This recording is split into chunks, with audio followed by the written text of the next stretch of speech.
Doctor Mohammad Yunus, আপনাকে আমাদের অনুষ্ঠানে স্বাগত জানাই। আমরা যখন আজকে ব্যারিস্টার সুমনের সাথে আমরা শো করব, তখন অনেকেই আমাদের কাছে জানতে চেয়েছেন এই প্রশ্নটি করার জন্য। আমি একটু ছোট্ট করে এক লাইনে এই প্রশ্নটি করে রাখি যে আপনি আর ফেসবুক লাইভ করবেন কিনা বিভিন্ন সমস্যা নিয়ে, সাধারণ মানুষের বিভিন্ন সংকট নিয়ে। আপনি যদি ছোট করে বলেন, আমরা মূল প্রশ্ন যাওয়ার আগে, এটা সবচেয়ে বেশি আপনার কাছে প্রশ্ন। সংকট কি দেশ থেকে চলে গেছে নাকি যে আমার লাইভ বন্ধ হয়ে যাবে? আচ্ছা, তার মানে আপনি করবেন সংকট? সংকট যদি থাকে, আমি ফেসবুক লাইভটা তো হচ্ছে কি আমার একটা এই প্রতিরোধ বা প্রতিবাদ করার একটা উপায়। প্রধানমন্ত্রী শেখ হাসিনার সঙ্গে দেখা হওয়া সামনাসামনি, সেটাই আপনার জীবনের সবচেয়ে বড় ঘটনা। আপনি আর শেখ হাসিনা সরকারকে কি সমালোচনা করবেন? আপনি তো শেখ হাসিনা সরকারেরই মানে একজন।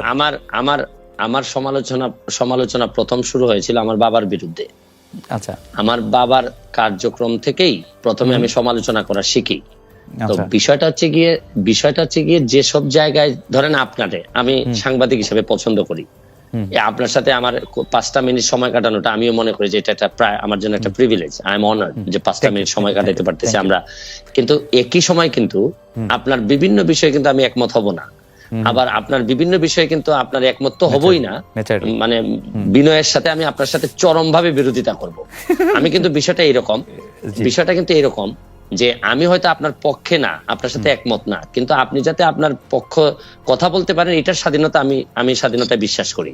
সুতরাং এখানে বুঝতে হবে যে জননেত্রী শেখ হাসিনা সরকার প্রধানের সাথে সাথে উনি বঙ্গবন্ধু কন্যা। বঙ্গবন্ধু কন্যা জাতির জনকের কন্যা। উনার সাথে কিন্তু উনার কয়েকটা আইডেন্টিটি আছে, আপনারা হয়তো অনেকে একসাথে করে ফেলেন। আমার কাছে কিন্তু দেখেন, আমি কিন্তু এই এমপি হওয়ার আগেই বাংলাদেশ আওয়ামী লীগের প্রচার সম্পাদক যিনি বর্তমানে, তার বিরুদ্ধে মামলা হয়ে বাদী হয়ে কিন্তু আমি মামলা করেছি। সুতরাং আমি আওয়ামী লীগ করি, আওয়ামী লীগকে বঙ্গবন্ধুর আদর্শকে ধারণ করি, বহন করি, কিন্তু যেসব জায়গায় আমার সমালোচনা করার, যেসব জায়গায় আমার প্রতিবাদ করার, এই জায়গায় তো আমি বন্ধ হয় নাই বা আমি কখনো আটকে থাকি নাই, বা চেষ্টা করছি, আমি যতটুকু পারছি আমি চেষ্টা করছি। এইখানে বঙ্গবন্ধু কন্যার সাথে দেখা করতে পারাটা আমার জন্য একটা সম্মানের।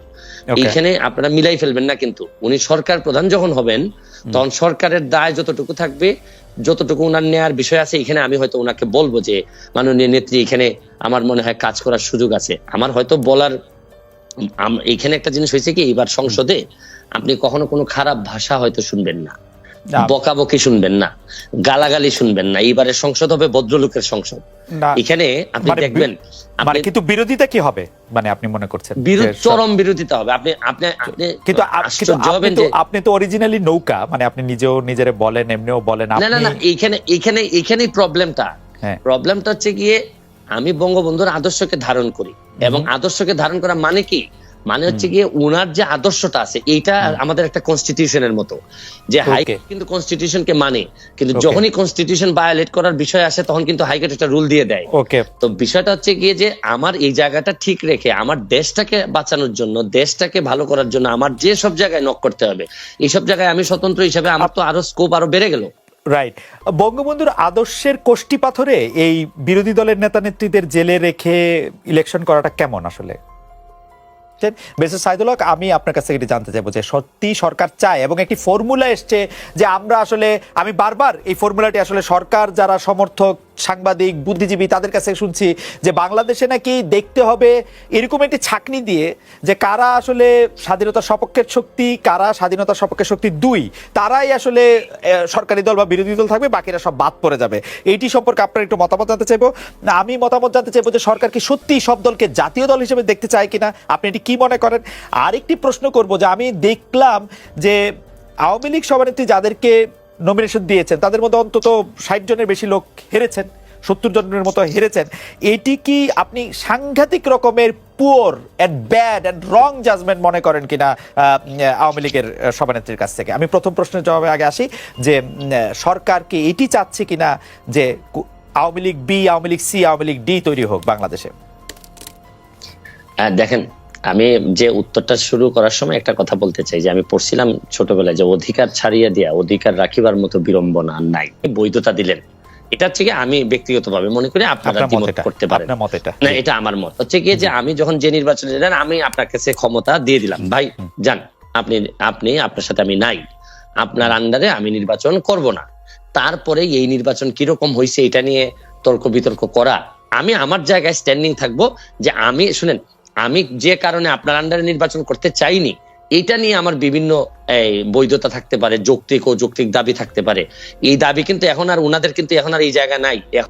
যেমন ধরেন আমি স্বতন্ত্র, কিন্তু স্বতন্ত্র হইলো দুইটা জায়গায় আমার, আপনি আমাকে আনকম্প্রোমাইজিং। একটা হচ্ছে গিয়ে যে আমি বঙ্গবন্ধুকে ধারণ করি, বঙ্গবন্ধুকে বহন করি, আর একটা হচ্ছে গিয়ে মুক্তিযুদ্ধের সপক্ষের শক্তি হিসাবে আমি নিজেকে দাবি করি এবং এই অনুযায়ী কাজ করি।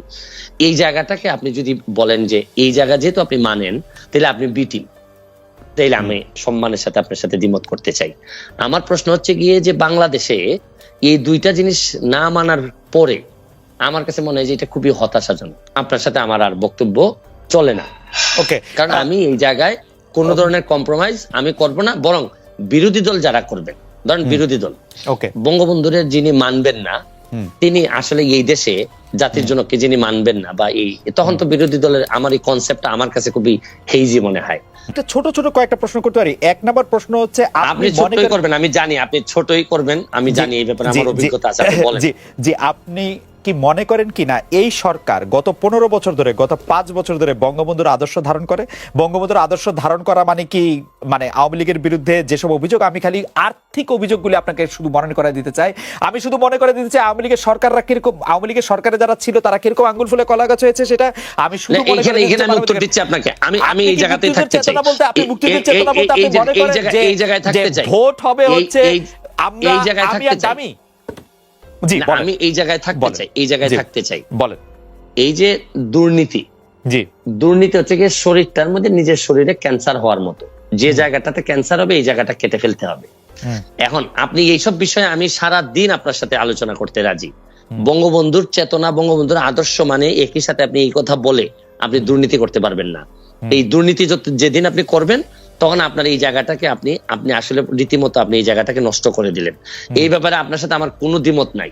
ধরেন আপনি দুর্নীতি বলেন, সন্ত্রাস বলেন, মাদক বলেন, এগুলা তো আলটিমেটলি আমাদের যেভাবে কনস্টিটিউশনের বাইরে যায়, বঙ্গবন্ধুর আদর্শের বাইরে যায়। এই ব্যাপারে আমি কিন্তু আপনার সাথে কোনোভাবেই দ্বিমত করব না। এবং এই কারণেই আমার যে ব্যারিস্টার সুমন হয়ে ওঠার যে গল্প, এখানে কিন্তু দেখেন আমার আওয়ামী লীগ করেও আওয়ামী লীগের প্রচার সম্পাদকের বিরুদ্ধে আমি মামলায় বাদী।